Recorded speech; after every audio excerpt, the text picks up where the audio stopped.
I'm Tomoya Miyashita from the University of Tokyo. I'd like to talk about deformation estimation of containership in waves by inverse finite element method. Here is the outline of my presentation. I'd like to start by talking about introduction. Real-time monitoring of hull shape and stress during navigation by shape sensing can reduce uncertainty about the hull structure and help prevent the risk of accident. And the inverse finite element method, IFEM, is one of the methods for shape sensing based on measured strain. IFEM has a variety of outstanding features. IFEM is based on the finite element methods and can be applied to complicated geometry and boundary conditions.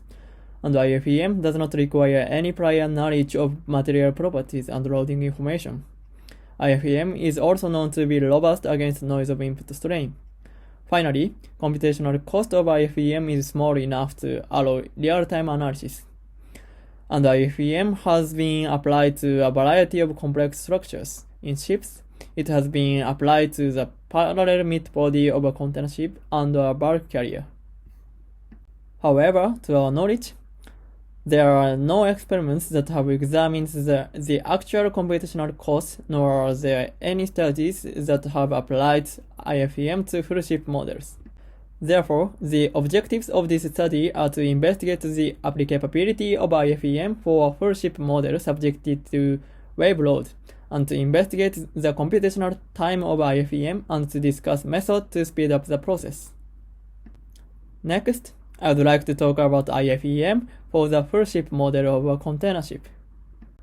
This study aims to reconstruct the deformation of a ship moving in head or oblique waves conditions, as shown in the figure on the left.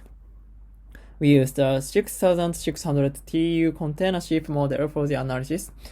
The length overall of the container ship is 299 meters and the ship is sailing fully loaded. Other main properties of the container ship are shown in the table on the right. The flow for performing and investigating the IFEM analysis is roughly as shown in this figure.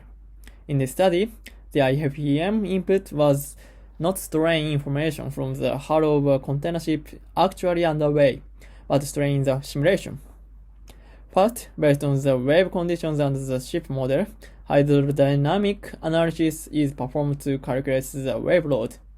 Next, based on the wave loads obtained and the finite element model of the hull, the displacement and the strains of the hull are calculated by finite element method, FEM. Then, IFEM is performed based on the obtained strain and the displacement is inversely estimated. Finally, the accuracy is verified by comparing the displacement obtained by IFEM with that obtained by FEM. The simulated deformations are shown on the right. For visibility, deformations are shown multiplied by a factor of 100. The vertical bending in head waves and torsional deformations in oblique waves can be seen. Then, IFEM is performed based on the obtained strains, and the displacement is inversely estimated. In IFEM, only the hull outline was taken, and the elements were quotient as shown in the figure below. Since IFEM analyzes only the relationship between strains and displacement, it is possible to simplify such a model. Next, I will briefly explain a formulation of the IFEM. The IFEM finds nodal displacement vector u that approaches the measured strain. The objective function phi is formulated as follows. And the calculations are performed so that the derivative of the objective function is 0. The above equation can be expressed as k equal f using the matrix k and f. By solving this linear equation first, nodal displacement vector u can be obtained. Next, we compare the IFEM results with the FEA result. First, we compare the displacement along the key line. On the left are the results for the head wave conditions, and on the right are the results for the oblique wave condition. The upper figure is a top view of the key line, and the lower figure is a side view. Both results are shown in red by FEA and estimated by IFEM in black. Both results are in good agreement. Also, the IFEM deformation is slightly smaller. Second, we compare the inclination at the decay of the hull. The clockwise inclination along the x-axis at the decay of the hull for head and oblique waves is shown on the bottom. The hull inclination in the head waves is in very good agreement, and both FEA and IFEM results are almost zero. The hull inclination of the oblique wave has a certain offset from the correct result. Next, we check the reason for the offset in inclination in the oblique waves. We calculate the percent difference of displacement, and the result is shown in right figure. We can see that the larger the deformation, the larger the error. IFEM estimate for the entire starboard side is smaller than the FEA, resulting in the entire starboard side not being as inclined as the FEA result, and the offset described before.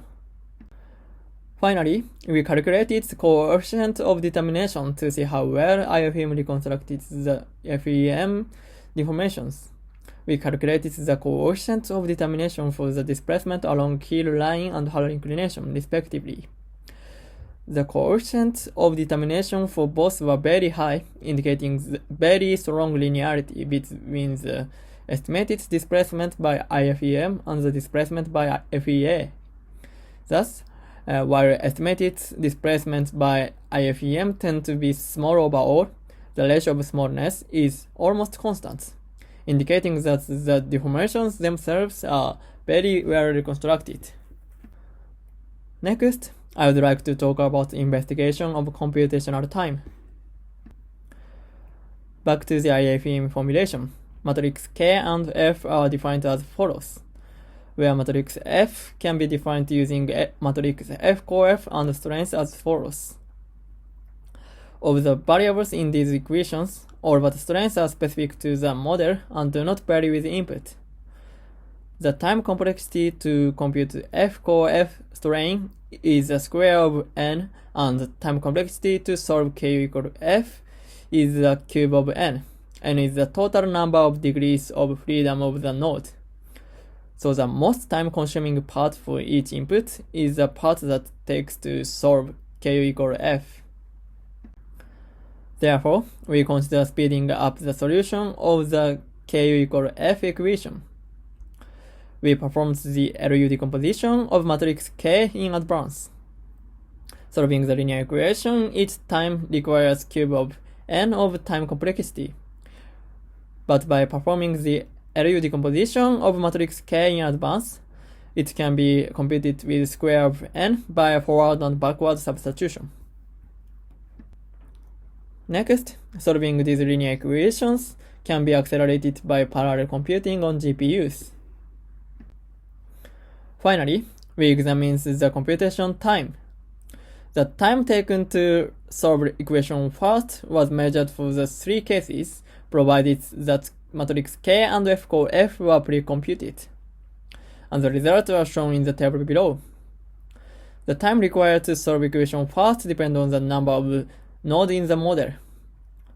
For the 3288 node model in this study, real-time analysis was possible even with CPU computation if LU decomposition was performed in advance.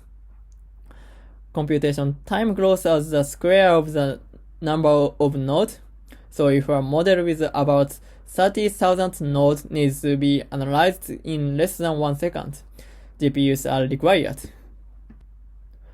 Finally, I would like to talk about conclusions. First, deformation of the full ship model of a container ship was reconstructed by IFEM. Second, the coefficient of determination for displacement along keel line and hull inclination was calculated to be more than 0.99, indicating that the deformation was reconstructed with a high degree of accuracy. Finally, IFEM can be accelerated by performing LU decomposition in advance or by using GPUs, and real-time analysis was found to be possible. Thank you for attention.